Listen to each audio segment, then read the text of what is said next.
Greetings all, and welcome to Lucas Brews. In this build video, I'll be starting off a build of the 1/72nd scale TBM-3 Avenger from Hobby Boss. This first episode is mainly going to be about building and painting the interior, as well as assembling the outside of the aircraft and preparing it for painting. If you want to have a closer look at what comes in this box, then I've done an inbox review, which I'll leave a link to, where I compare this one to the older Academy kit. But without further ado, let's start building this one.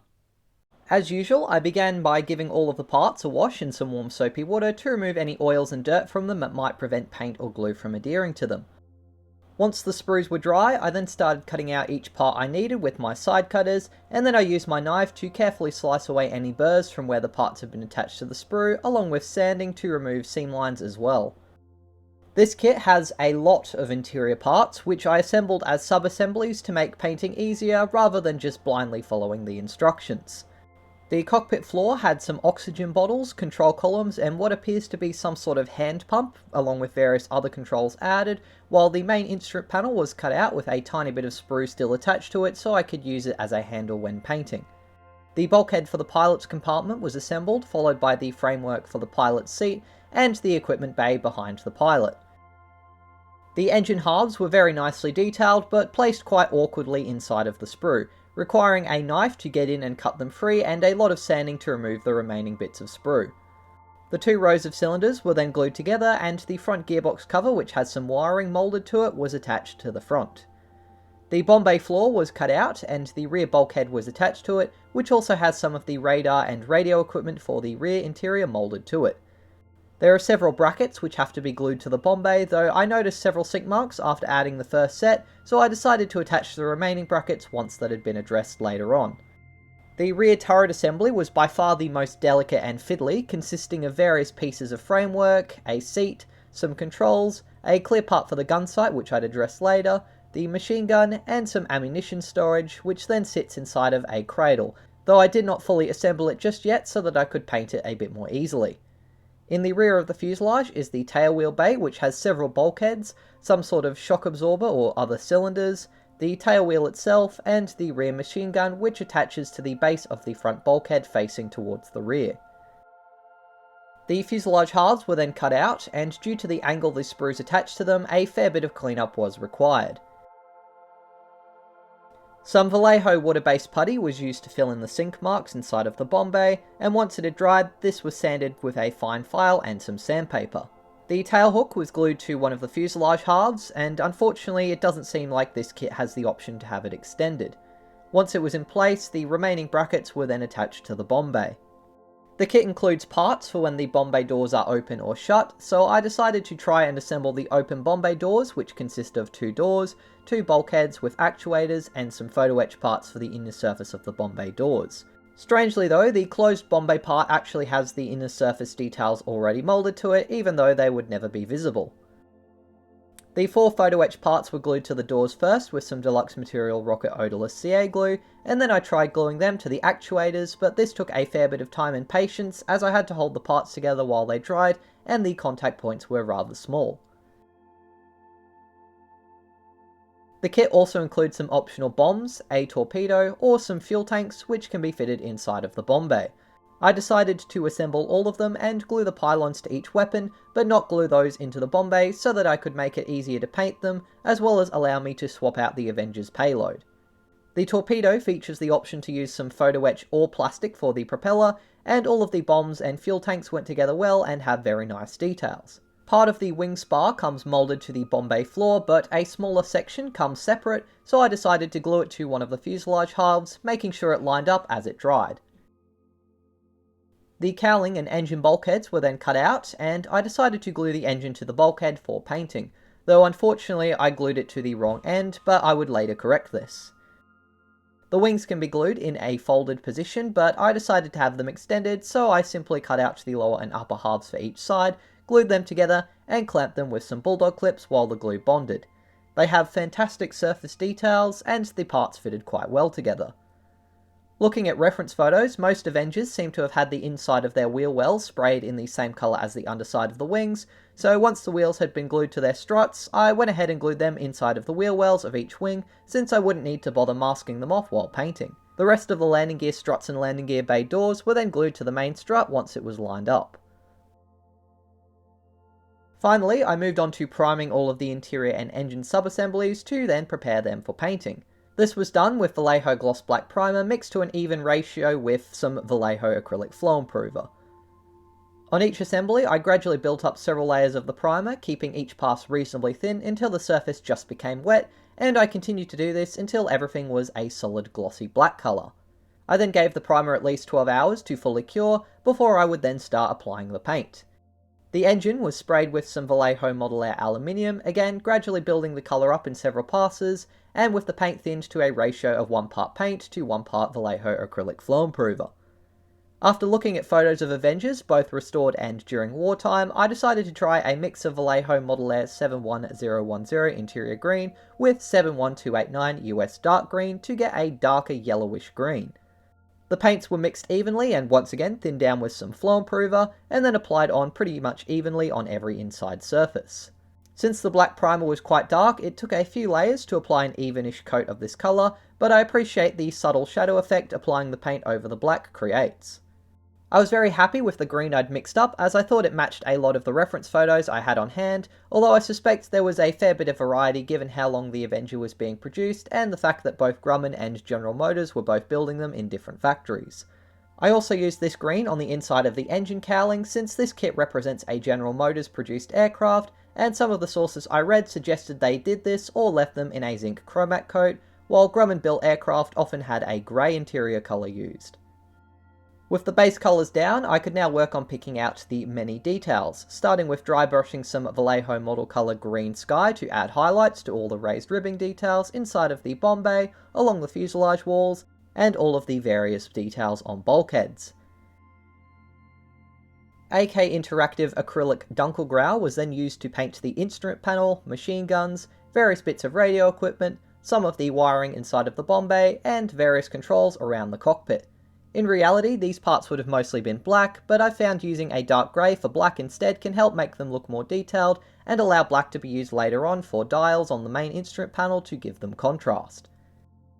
In some reference photos I found of various Avengers, the wiring inside of the bomb bay and cockpit could sometimes be what appeared to be bright silver with some anodized blue attachments. I'm not sure if these are just on restored aircraft, but they were a unique feature, so I decided to try and replicate them on mine.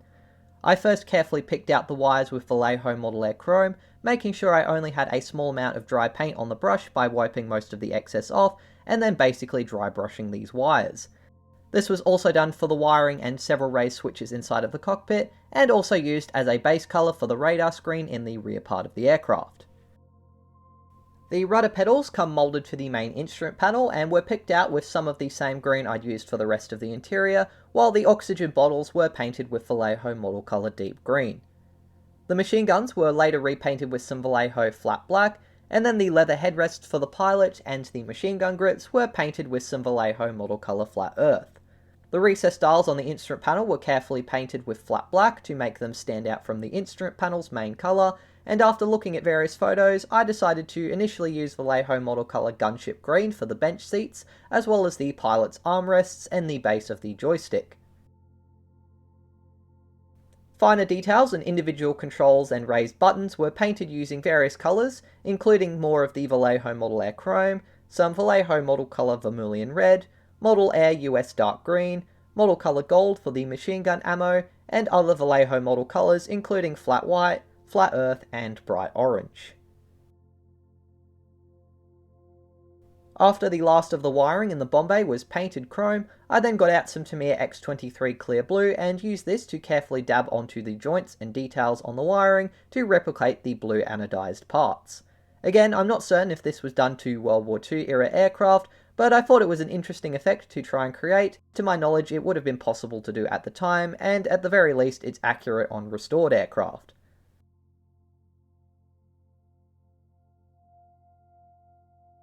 I decided to repaint the gunship green covers with Vallejo Model Colour Blue Green to make them a bit lighter, and once this was done, I started to add some weathering in the form of metal chipping. This was done by dry brushing some Vallejo Model Air aluminium at the base of the rudder pedals, on various raised details, the metal edges of the seats and scratch down the backrests, and some parts of the floor where the crew would move around or possibly bump stuff. I decided to weather the headrest and pilot map case with a dry brushing of Vallejo model colour 70929 light brown, and then I picked out the case's straps with Vallejo model colour saddle brown. In some places the chipping was a bit too subtle, so I added a second coat, especially around the rudder pedals, and although oftentimes I apply a black panel wash to add grime and detail, for this build I decided I did not want to make the cockpit any darker, and the highlights were already adding plenty of details, so I skipped this step and went ahead to gluing the bomb bay assembly into place. It fitted well into the fuselage halves, so I then started adding the various bulkheads to the cockpit floor and assembled the rear turret. The turret assembly only has a small set of pins to attach it inside of the cradle piece, which means you can position the rear gun in almost any position, though I tried not gluing it so that I could rotate and elevate the gun. In the end, however, the framework was very fragile, so it may have been better to have just glued it into place. The cockpit floor, tail wheel assembly, base piece for the rear turret, and the instrument panel were glued to the inside of the fuselage, and then after taking a few photos, I sealed it all up, never to be seen again. Well, at least not as clearly. Thankfully, the door for the radio compartment can be left open, so I left this unglued, just like the turret, weapons, and bomb bay parts, for modifying how the model is displayed, as well as for stop motion purposes. I then ran a bead of Revell Contactor Professional along the fuselage halves, and then some bulldog clips and tape were used to hold the halves together while they bonded. I also ran some Tamiya Extra Thin along the seams between the parts to help strengthen the bond and also fill in any small gaps. Once the fuselage had had an hour or so to dry, I then removed the tape and glued the wings to the fuselage. They fitted very well thanks to the wing spars to line them up, and once they're in place, I then cut out the horizontal stabilizers and cleaned them up. Part of the lower surface comes as a separate piece, which I glued to the stabilizers, before then attaching them to the rest of the aircraft.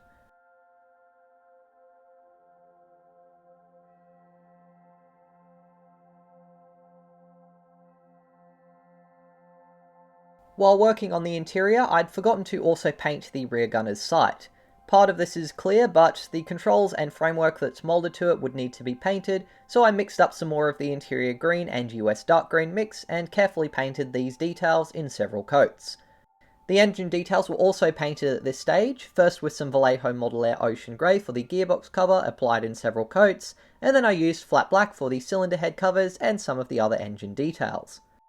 It was while attempting to then add the engine to the fuselage and cowling that I realised I'd glued it to the wrong side of the bulkhead, but fortunately this was not too hard to correct, and soon the engine and its cowling were in place and fitted nicely. There were a small number of gaps present on the model, which I now filled in with some Vallejo water-based putty, most notably around the wings and the fuselage joints. I used a cocktail stick to first apply it, and before it dried I rubbed away the excess with a damp finger. The putty was then given 24 hours to fully cure before I then used some very fine 1500 grit sandpaper to smooth some of it down. Stupidly though, I left the optional open bomb bay assembly in place, even though I could have taken this off the aircraft as I'd not glued it, and while sanding I damaged the actuators and would struggle to repair them due to again the very small attachment area. The right side 50 cal barrel also broke off the wing, which unfortunately comes moulded to it, and though I was initially able to glue it back on, I would later on lose it and have to replace it. The turret sight handle was painted black, and after the clear framework had been neatened up by gently scratching away any of the excess acrylic paint from it with a cocktail stick, I then glued it to the turret assembly. Looking at reference photos, this part often has a green anti-glare coat on it, so I decided to replicate this by painting the clear section of the sight with a few coats of Tamiya clear green.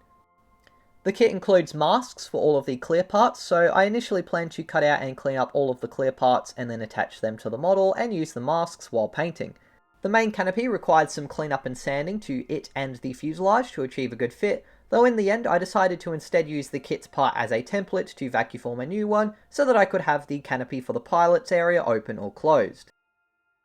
The rear turret fitted perfectly to the rotating base, so I decided to mask it up and paint it with the rest of the aircraft, though I wouldn't glue it so that I could still access the rear turret when the model was done. The various small windows were very fragile and tricky to remove the excess sprue from, and I also found that they didn't fit super well into the fuselage, and I cracked one of them while trying to get it into place. Perhaps next time it would be better to fit them in before joining the fuselage halves so that the fuselage sections were more flexible when fitting these parts into place. Deluxe Materials Rocket Odorless CA glue was used to glue the small clear windows into place since it dries fast and doesn't fog them up.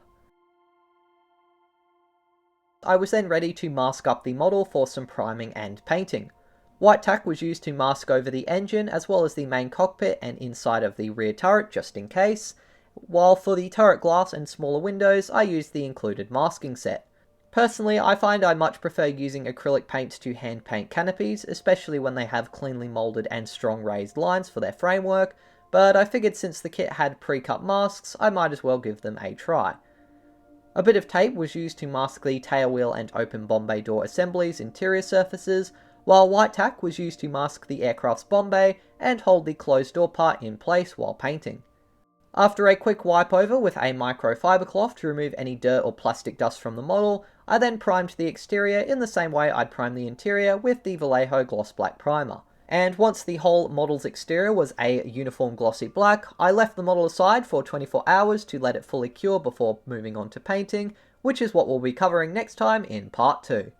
Thank you very much for watching this video. I do hope you enjoyed it and got something out of it. If you did, please be sure to leave a like and also consider subscribing to the channel if you haven't so you don't miss any future inbox reviews, build videos or stop motions. A massive thank you to my wonderful patrons for helping me to fund not only buying this kit, but also the products I use to make it and the time I spend making these videos. This one took a bit longer than I had originally hoped to edit, as it's quite a complicated build and there was a lot of footage that I decided to trim out to make it a little bit easier to watch. But all going well, I hope to have part 2 covering painting the exterior and doing some of the work I did to the canopy in another week or so. Otherwise though, that's it for this one, but until the next time, as always, take care and model on.